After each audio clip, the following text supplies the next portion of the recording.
বর্ষাকে চড় মেরে বাড়ি থেকে ঘাড় ধাক্কা দিয়ে বের করে দিল বুবলাইক। হ্যাঁ বন্ধুরা, এমনটাই দেখা যাবে, তাই সম্পূর্ণ জানতে ভিডিওটিতে লাইক দিয়ে চ্যানেলটি সাবস্ক্রাইব করে দেখতে থাকুন। নতুন পর্বে দেখা যাবে কুমলিনী নতুনকে বলে, তুমি কবে যেন যাচ্ছ? তখন নতুন বলে, এই পরিস্থিতি কি আছে যে আমি এখন বাইরে যাব? তখন কুমলিনী বলে, তুমি তো আর ঘুরতে যাচ্ছ না, তুমি তো তোমার কাজে যাচ্ছ, তাহলে কেন যাবে না বলো তো? তখন নতুন বলে, না, মিঠি আমার মেয়ের মতো, আর ওর এই পরিস্থিতিতে আমি কি যেতে পারি? তখন কোমলিনী বলে, হ্যাঁ, তোমার মেয়ে তো নয়, তোমার মেয়ের মতন।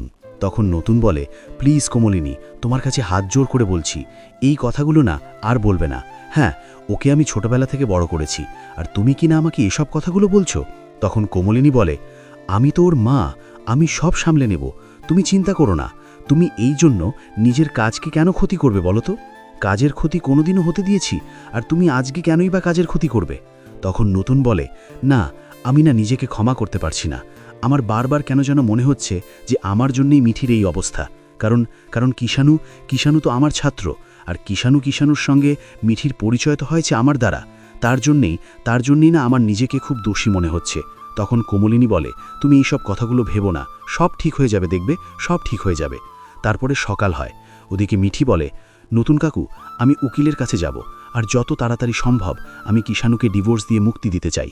তখন কোমলিনী বলে, দাঁড়াও মিঠি, হ্যাঁ, ডিভোর্স তো দেবেই তুমি, কিন্তু তার আগে আমাদেরকে এটা জানতে হবে, এটার প্রমাণ খুঁজে বের করতে হবে যে কে এই কাজটা করেছে, বর্ষা নাকি অন্য কেউ।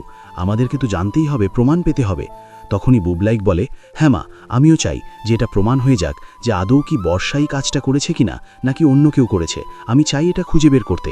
তখন কুর্চি বলে, দেখ বুবলাই, প্রমাণ পাই বা না পাই এটাতে কিন্তু কিচ্ছু যায় আসে না। আমি জানি যে বর্ষাই কাজটা করেছে।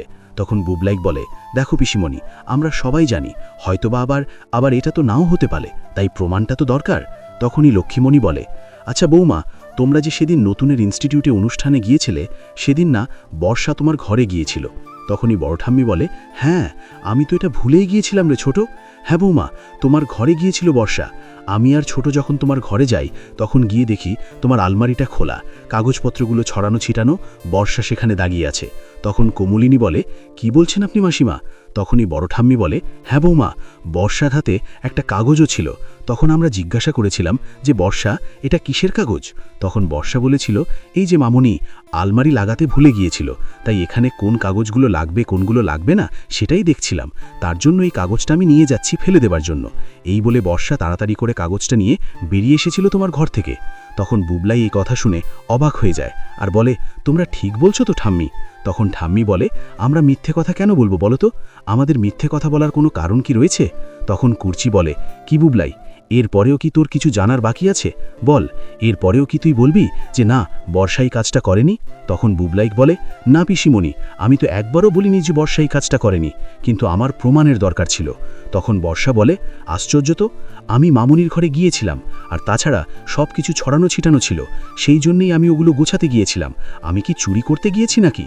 তখন নতুন বলে, আচ্ছা বর্ষা, তুমি ওই ঘরে কেন গিয়েছো সেটা আগে আমাদের কাছে বলো, সেটা তো আগে ক্লিয়ার হতে হবে। তখন বর্ষা বলে, আমি কেন গিয়েছি মানে? আমি তো বললাম যে মামুনি সব কিছু ছড়িয়ে ছিটিয়ে রেখে গিয়েছিল। তখন কোমলিনী বলে, না বর্ষা, আমি না কোনোদিনও ছড়িয়ে ছিটিয়ে রেখে কোনো জায়গায় যাই না। তুমি জানো ভালো করে, আমার আলমারি সবসময় গুছানো থাকে। তুমি আমার ঘরে কেন গিয়েছিলে বলো? তখন বর্ষা কি বলবে বুঝতে পারে না। তখন বর্ষা বলে, আমি গিয়েছি মানে যে আমি সে কাগজটা এনেছি তার তো কোনো প্রমাণ নেই। তখন বুবলাইক বলে, শোনো বর্ষা, আমি না তোমাকে বিশ্বাস করেছিলাম, আমি ভাবতে পারছি না যে তুমি এইবারও এরকম একটা কাজ করবে। তুমি কিনা আমার বোনের জীবনটাই ভাবে নষ্ট করে দিলে। তখন কুর্চি বলে, শোন বুবলাই, কয়লা ধুলেও না ময়লা যায় না, বর্ষা হলো সেই রকমের। বর্ষা কোনোদিনও ঠিক হবে না, এই মেয়েটাকে যতই ভালো ভাবিস না কেন। তখন মিঠি বলে, শোনো বর্ষাদি, আমি না তোমাকে কিচ্ছু বলবো না, সত্যি কথা, তুমি যে কাজটা করেছো, আজকে হয়তোবা তোমার জন্য কিষাণুর আসল রূপটা বেরিয়ে এসেছে। এটা পরেও হতে পারত, কিন্তু না, তুমি যে কাজটা করেছো এটার ফল না তুমি একদিন ঠিক পাবে। তুমি দেখো, তুমি এটার জন্য এমনভাবে পস্তাবে, তুমি সারা জীবন সেটা মনে রাখবে। তখন কিষাণু সেখানে এসে দাঁড়ায় আর বলে, মিঠি? তখন মিঠি কিষাণুকে দেখে বলে, তুমি এখানে? তখন কিষাণু বলে, হ্যাঁ, আমি জানতাম সত্যি কথা যে এই তোমার বৌদি ছাড়া এরকম একটা কাজ কেউ করতে পারে না, তার জন্যই তো আমি বারবার করে ক্ষমা চাইলাম, তোমার কাছে ক্ষমা চেয়েছি। হ্যাঁ, আমার ভুল হয়ে গেছে, আমি ভুল করে ফেলেছি, আমাকে ক্ষমা করো মিঠি। তখন মিঠি বলে, দেখো কিষাণু, যা হওয়ার হয়ে গেছে, এগুলো নিয়ে কথা বলার মতো অবস্থাতে আমরা আর নেই। তখন নতুন বলে, শোনো কিষাণু, তোমার সঙ্গে মিঠির পরিচয় হয়েছিল আমার জন্য, তাই আমি নিজেকে দায়ী করছি যে আমার জন্য তোমার সঙ্গে মিঠির পরিচয় হয়েছে, এই বিয়েটা হয়েছিল, তাই আমি অপরাধী। আমি না কোনোদিনও ভাবতে পারিনি কিষাণু যে তুমি এরকম। আমি ভেবেছিলাম তুমি অনেক উদার মনের, কিন্তু তুমি যে এরকম একটা কাজ করবে, আমাদের মেয়ের কাটাকে এইভাবে অপমান করবে, সেটা আমি বুঝতেও পারিনি। তখন এই কথা শুনে কিষাণু মাথা নত করে আর বলে, স্যার, আমাকে ক্ষমা করে দিন, এইবারের মতো আমাকে ক্ষমা করেন। তো বন্ধুরা, তাহলে কি কিষাণুকে আরেকবার সুযোগ দেবে মিঠি? তোমাদের কি মনে হয়? কমেন্ট করে জানাও।